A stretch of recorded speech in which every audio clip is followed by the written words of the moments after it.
It opened a world of possibilities for me na, teka, kung kaya ko mag-invest ng retail treasury bonds, why not mag-corporate bonds din ako? Why not, kung may mga bagong offering pa yung government ng bonds, I'll get it also. Why not explore REITs? Why not try this? Why not invest in US markets? So for me, I got bits and pieces of earnings from it. I got cash na preserve yung capital ko. I got cash flow. But the valuable experience of learning and building my craft because of it, yun hindi mawawala eh. And that's what gave me the ability not to be scared when markets were dropping. Please remember, pag nag-invest ka sa bonds, medyo boring, hindi siya masyado pinag-uusapan. Ayaw siya ng mga tao kasi hindi yun yung 100%, 200%. Pero isipin mo to, hindi na siya biro pag 10 years straight, kahit anong mangyari, every quarter may nakukuha ka. At after 10 years, makukuha mo yung capital mo at pwede mo pa rin i-reinvest.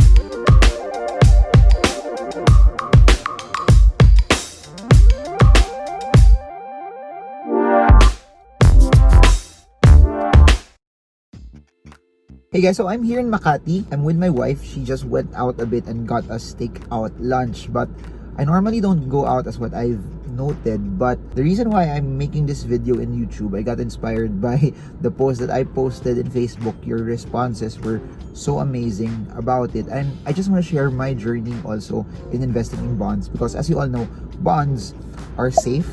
Bonds are a bit boring. Bonds give you cash flow. And in the same way, no, if you're investing in stocks, of course, knowing preferred shares, knowing REITs will give you also a better alternative in terms of earning. The whole point of me making this video is I want you guys to be aware that there are other investments out there, that there are other investments that are possible, that it's not about just investing in one asset class. It's about finding out what will work for you. So, it was 2010. So, at that time, I was with also a friend na na-invite ko. Shout out to you, Rachel. She was there. Success siya sa love life namin. But, time na yun, single pa ako. Pero nanliligaw na ako sa wife ko nun. And then, I think we just had a few dates. But I really wanted already to invest in bonds at that time. I was already so interested about it. But at that time, like most of your questions, you didn't know saan pwede mag-open, saan pwede mag-invest, paano mag-invest sa bonds, ano nga ba ito. So, since 2010 yun, I already started some of my side hustles. Meron na rin mga ibang mga small businesses for those who read the book. And then I was already investing in mutual funds. I had stocks already at that time. Tapos, meron na rin insurance. In terms of paper assets, meron na rin akong na-diversify on. So, sabi ko, why not try bonds also? So, that time, yung bonds na nakuha namin, medyo mataas siya. Compared today, I remember also nung empleyado ko, una kong ginawa at that time, 2006, was when I was able to hit my first 50,000 sa savings from my salary, ginawa ko, I opened up a time deposit, and the time deposit I think was around 6%. So imagine yung nagbago yung interest rates from 2006 to 2010 to today, na yung today yung time deposit sobrang baba na you won't be able to get around 1+% na lang yung time deposits ngayon eh. So since yung bonds nakapeg din naman siya dun sa time deposits, meaning if binabaan yung interest rate, yung bonds mas mababa, di lalong bababa din yung time deposit. And naisip ko, since guaranteed siya, the government will back it up kahit anong mangyari, di safe din yung money ko. And ganun din naman eh, pag nagbangko ka, syempre if it's below 500,000 pesos, it's PDIC insured, so safe din yung pera. But bonds, whatever you put, kung ano man yung amount na ilagay mo, babalik yun because the government will guarantee it. This is, I guess, me sharing na pakwento kung ano yung experience ko nung time na yun. So, sa mga hindi pa nag-i-invest ng bonds, lalagay ko dito, may nagpa-pop up dito about videos ko about bonds, lalagay ko rin sa description below. Pero kung gusto nyo magbukas din ng bonds, majority of them, makukuha mo through banks. They're the ones that normally issue it under the distribution of those bonds. And then, if I remembered properly at that time, for retail treasury bonds, yung minimum amount was around 5,000 pesos if you wanted to invest in it kung gusto mo magsimula doon. And also, pwede mo siyang buksan sa mga bank. At that time, mas aggressive yung mga investments ko kasi nag-invest ako sa stocks, tapos some of the side hustles na, syempre may capital yun, may risk na pwede mawala yung pera. So this for me was something na medyo safe. I think medyo less risky kumpara sa nag-invest ako dun sa iba kong mga na-try. Ito pa interesting, liniligawan ko yung wife ko nun. Hinaya ko siya, sabi ko, why not try it also? I encouraged her to save. I encouraged her na imbis na manood tayo ng sine, imbis na gumawa tayo ng ibang bagay, let's try something different. That's what's nice about investing, no, yung nahawa mo yung people around you. I was just so excited. The same way that I'm excited today, 2020, about investing, it's the same way na sobrang excited din ako mag-invest nung time na yon. I really love investing. I don't just really do investing just for the sake na kumita, maglagay ng pera, may possibility na magkaroon ng return, may possibility na mawala yun. Gusto ko lang talaga siya eh. The same joy na pag nanonood ako ng NBA or nagsa-StarCraft ako, parang ganun yung feeling na masaya lang talaga siya gawin. Hindi ako yung type ng tao na mag-invest, habol ko lang pera. Hindi ganun eh. I just really like it. And siguro that's what allowed me to be able also to do other investments, experiment on other investments, from Bitcoin to ETFs to REITs to CFDs, because it all started from me na-excite ako. Sobrang exciting mag-invest. So kung hindi ka pa nag-i-invest, I encourage you to try it. At that time, noong 2010, yung bonds para sa akin, it was conceptual. It was something na I knew na safe. It was something na I knew na kabaliktaran ng stocks, na kung may volatility sa stock market, yung bonds magbibigay sa'yo ng good cash flow.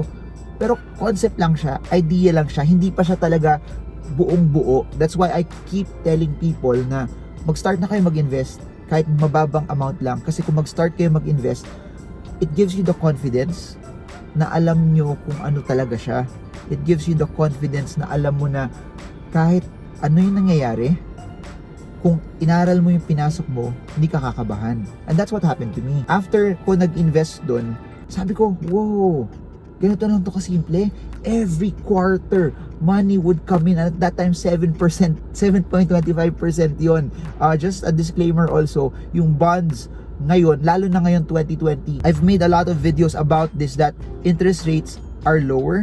Meaning, yung interest na kikitain nyo sa bonds, kung kumuha kayo ngayon, mas mababa din. But yung experience ko na yun, it wasn't just about the interest, it wasn't just about the amount that I would be getting. It was more about, it opened a world of possibilities for me na, teka, kung kaya ko mag-invest ng retail treasury bonds, why not mag-corporate bonds din ako? Why not, kung may mga bagong offering pa yung government ng bonds, I'll get it also. Why not explore REITs? Why not try this? Why not invest in US markets? So for me, I enjoyed. I got bits and pieces of earnings from it. I got cash na preserve yung capital ko. I got cash flow. But the valuable experience of learning and building my craft because of it, yun yung hindi mawawala eh. Investing is the game because it allows you to see, it allows you to build a skill na hindi pala siya ganun kakomplikado, hindi pala siya ganun kahirap, hindi pala siya ganun ka nakakatakot, hindi pala siya ganun ka-intimidating eh. And kung masama nyo pa yung girlfriend nyo, masama nyo yung partner nyo, masama nyo yung love life nyo, masama nyo yung pamilya nyo, masama mo yung wife mo along the way, it was better. Sasabihin ko to sa inyo, ito yung interesting eh, mula 2010 hanggang 2020, yung market, it had its ups, it had its downs, it had its ups, it had its downs, bumagsak. Nung March, bumagsak ng malaki.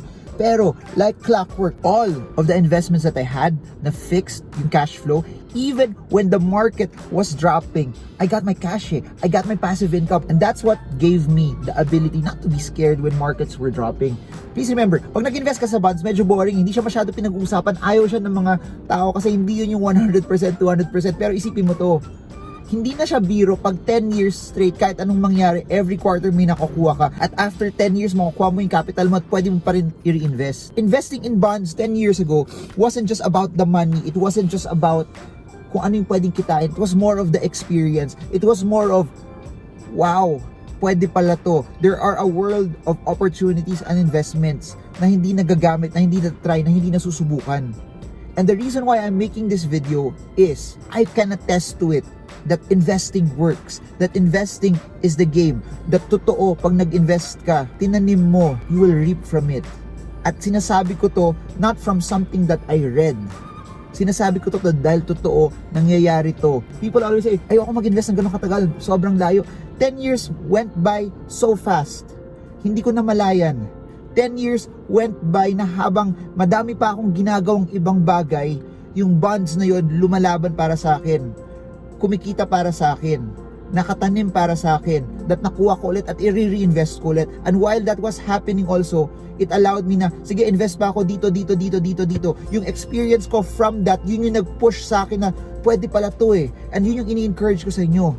Try it. When there will be opportunities na may investments na tingin nyo, kaya nyo, pinag-aralan nyo, alam nyo, go for it. Investing is one of the best things that you can ever do.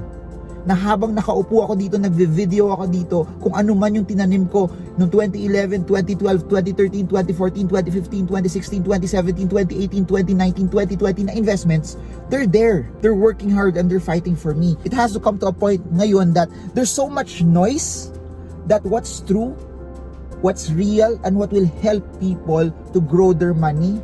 Yun yung hindi pinag-uusapan eh. And I'm never gonna stop making videos like this kasi naniniwala ako that there are a group of people also who are working hard, who are doing businesses that are missing out sa possible avenues kung saan sila pwede mag-invest. And I hope this story of me sharing that 10 years, 7.25% by no means is something that's massive in terms of the grand scheme of things, that as compared to how Tesla has been moving, as compared to how Apple has been moving, as compared to other Philippine stocks has been moving. But kung ginawa mo naman ng tama, kung meron ka pang other sources of cash flow, kung nag-i-invest ka pa naman sa stock market, bakit hindi mo subukan?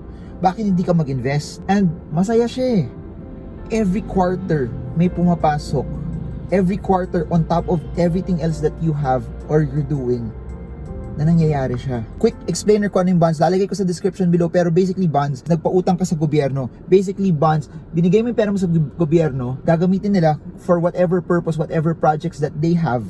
Tapos, babayaran ka nila ng interest. Bakit siya safe? Kasi mandated that babayaran ka nila kahit anong mangyari. Your capital is secure no matter gaano kalaki ilagay mo. Kung gusto mong mas mataas na amount kaysa sa time deposits, mas mataas ka sa bangko na gusto mo medyo safe pa rin, then go for it. Aralin nyo, but after nyo aralin, simulan nyo. Lagay kayo ng small amount of money. Lagay kayo ng something na pwede nyong magiging proud kayo 5, 7, 10 years down the line. So I encourage you, after watching this video, try to learn more, research kung ano man yung bonds. Kasi hindi kayo magsisisi, never kayo magsisisi kung nagtanim kayo ngayon. Majority na nakakausap po, lagi nilang sinasabi, Marvin, sana nag-invest ako mas maaga, sana natuto ako mag-invest ng mas maaga, sana naglagay ako ng mas madami. At yun yung gusto kong sabihin sa inyo. Huwag nyo sayangin yung oras nyo. Do not waste the time that you have right now. Invest. Itanim nyo siya. Sa investments, hindi lang siya about sa percentage, hindi lang siya about sa laki na pinapasok mo. Investments is all about gano'ng kakatagal naka-invest that you let time make your money work hard for you. So yun lang. Gusto ko lang kayo encourage na ngayon pa lang, habang nasa midst tayo ng pandemic, makakalabas din naman tayo dito eh. Things will get better. This too shall pass. At the end of the day, do not let this pandemic destroy you. Do not let this pandemic finish, get ended, that nothing will happen, na hindi nagbago yung finances nyo, na hindi naging maganda yung outlook nyo sa pera nyo, sa investments niyo. Invest right now. I encourage you. Do it. Do it for yourself. Do it for your future because it can be done. Investing is the game for you to bring you closer. Kung ano man yung pangarap nyo, it's all about putting it in now, planting it in the ground, and letting it work hard for you and letting time multiply what you have. So I hope you guys learned a lot. This is Marvin Gerbo. I hope this video helps you trade well, trade strong, trade smart. See you all again soon guys, and God bless you all.